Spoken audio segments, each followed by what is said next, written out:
Have you ever noticed that setting a boundary can feel like starting a fight? Like the moment you ask for space, rest, or respect, your heart races, your stomach drops, and guilt floods in before you've even started the sentence.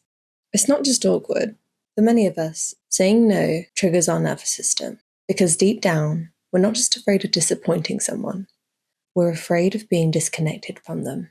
Humans are wired for connection, but when your sense of worth has been linked to how useful, agreeable, or self-sacrificing you are, boundaries don't always feel like empowerment. They feel like a risk. When love is meant self-abandonment, boundaries feel like betrayal.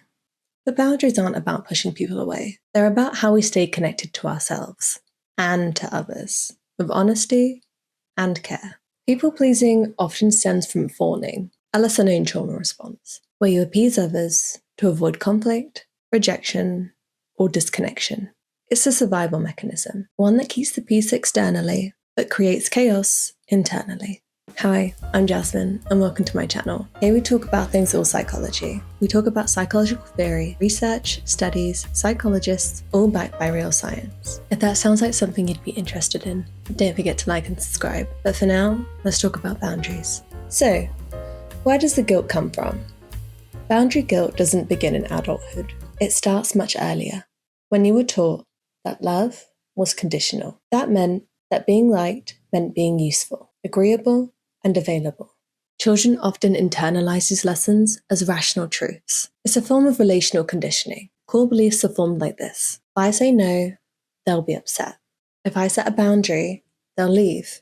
If I have needs, I'm a burden. This dynamic is often tied to people-pleasing, but underneath that label is something much deeper. So what does that mean? Walker calls this a survival strategy. Keeping others happy equals safety. So while externally things feel like they're peaceful, internally we're creating chaos. So now, even when your head knows you're allowed to set boundaries, your nervous system is still saying danger, because it remembers what happened when you didn't fawn, when you disappointed someone, and when you took up space. Guilt isn't always a sign that you've done something wrong. Sometimes it's just a sign that you're doing something new. This is why setting boundaries can feel so uncomfortable. Not because you're hurting someone, but because it goes against the role you were taught to play. So, what healthy boundaries actually look like? To be clear, boundaries aren't walls. They're bridges, built to protect connection, not avoid it. Healthy boundaries aren't about shutting people out. They're about showing up with self-respect. Psychologists describe boundaries as a space where you end and someone else begins. They define what's okay and what isn't. A healthy boundary is a simple limit that protects your time, energy, body, and emotional well-being. It's a way of saying, I matter too. An example of a healthy boundary could be saying, I'm not available to talk right now, but I still care about you. It's choosing not to over-explain yourself every time you say no, about ending conversations that are becoming disrespectful. Healthy boundaries equal clear expectations and consistent self-respect.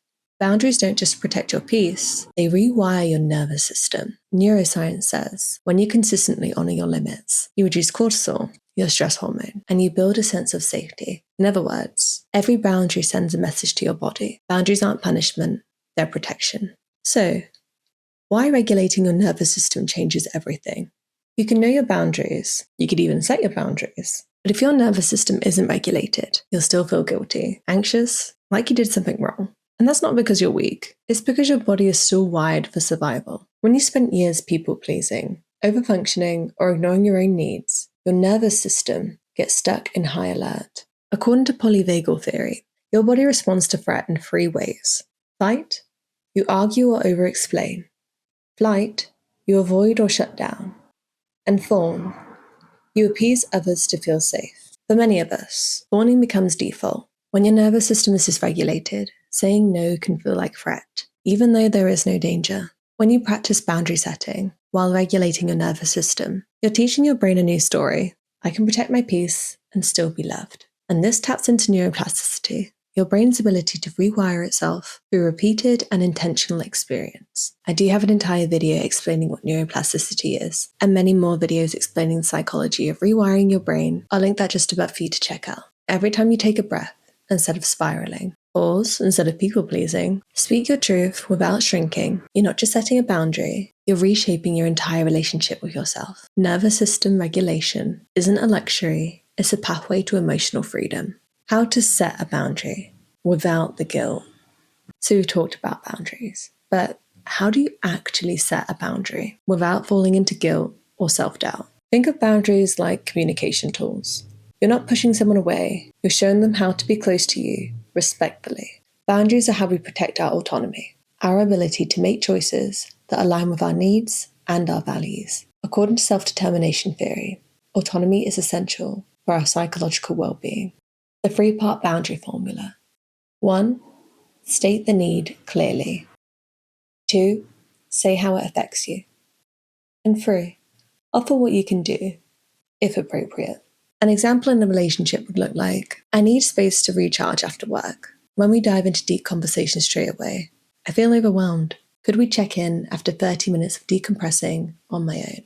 A work example might look like, I won't be able to stay late today. I've noticed that it's really affecting my sleep, which is also affecting my stress levels, but I am happy to start first thing tomorrow morning instead. And a family example might be, I'm not comfortable discussing that topic right now.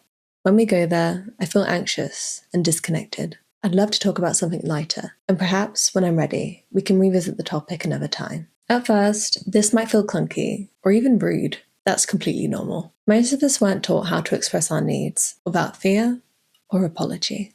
But studies show that assertiveness is linked to higher self-esteem and stronger, healthier relationships. It's okay to disappoint someone and still be kind. I'm not responsible for their reaction, only my delivery. Respect works 2 ways.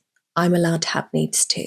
And every time you express a boundary, you teach people how to love you better. You don't have to earn your own peace. Here's the truth that most of us weren't taught. You don't have to over-explain, over-give, or over-function in order to be loved. You don't have to abandon yourself to keep the peace. And you're allowed to be seen and safe at the same time. Setting boundaries doesn't make you cold. It makes you clear. It allows your nervous system to exhale. It creates space for real connection. Not built on obligation, but on honesty. According to the Polyvagal theory, your nervous system seeks co-regulation, safe relationships that help you feel calm, grounded, and present. But that co-regulation includes you too. So the next time that guilt creeps in, when your voice shakes when you say no, when someone frowns and you just want to take it all back, pause, breathe, and remember, you're not a bad person for having limits. You're strong for honoring them. Boundaries are not walls, they're bridges for connection. You deserve rest, you deserve clarity, and you deserve peace that doesn't come at the cost of your well-being. Guilt is not proof that you've done something wrong. It's just proof that you're doing something different. And finally, remember to be present, not perfect. And that's everything I have to share with you today. Thank you so much for watching. If you did enjoy this video, I've got plenty more for you to pick from. Every concept and theory that we've used today will be linked down below for you, so if you do want further information, it's all there. If you have any questions, please ask them and I'll try my very best to answer them for you. Remember, I am no expert, I'm just a student absolutely passionate about psychology. And that's it for now. Bye.